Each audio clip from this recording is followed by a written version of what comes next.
সিলেট থেকে আমরা এখানে আসছি। আমরা এখানে আপনারা জানেন যে মহিষের কৃত্রিম প্রজননও চালু হয়েছে, যাতে এই মহিষগুলোর উৎপাদন আরও বাড়ে। আমরা এখানে এদেরকে ভ্যাকসিনেশনের জন্য ব্যবস্থা করতেছি এবং এই মালিকের সাথে কথা বলছি। আমাদের উপজেলা প্রাণী সম্পদ দপ্তর ও ভেটেরিনারি যোগাযোগ স্থাপন করে দিচ্ছি। তাহলে ওনারা এদেরকে কৃমিনাশক খাওয়ালে এবং ভ্যাকসিন করলে এদের মৃত্যু হার কমে যাবে, রোগের প্রাদুর্ভাব অনেক কমে যাবে এবং সার্বিকভাবে উৎপাদন বাড়বে।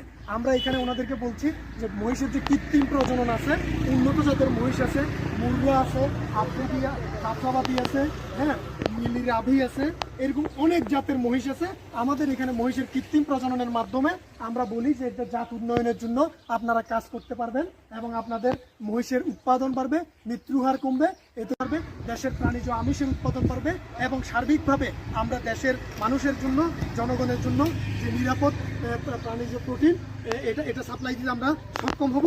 এবং আমরা বিশ্বাস করি অদূর ভবিষ্যতে আমরা বাংলাদেশ থেকেই প্রাণীজ পণ্য, মাংস, দুধ, ডিম এগুলো রপ্তানি করতে সক্ষম। এবং এই মহিষগুলো উনি বলছেন যে ভ্যাকসিনেশনের কারণে এদের মৃত্যু হার অনেক কমে যায়, কৃমির ওষুধ খাওয়াইলে এদের শরীর স্বাস্থ্য ভালো থাকে, এদের দেখতে অনেক সুন্দর লাগে এবং তারা অর্থনৈতিকভাবে অনেক লাভবান হন।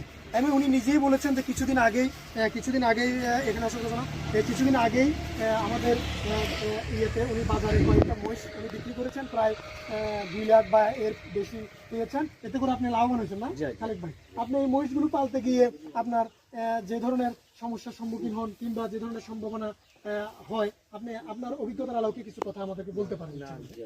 আপনি যে পালেন, এদেরকে ছেড়ে দেন, খাওয়ান, ভ্যাকসিন করেন, তারপরে কৃমির ওষুধ খাওয়ান, আপনারা কি লোকাল প্রাণী সম্পদ অফিস থেকে এগুলো সাহায্য পান? আচ্ছা।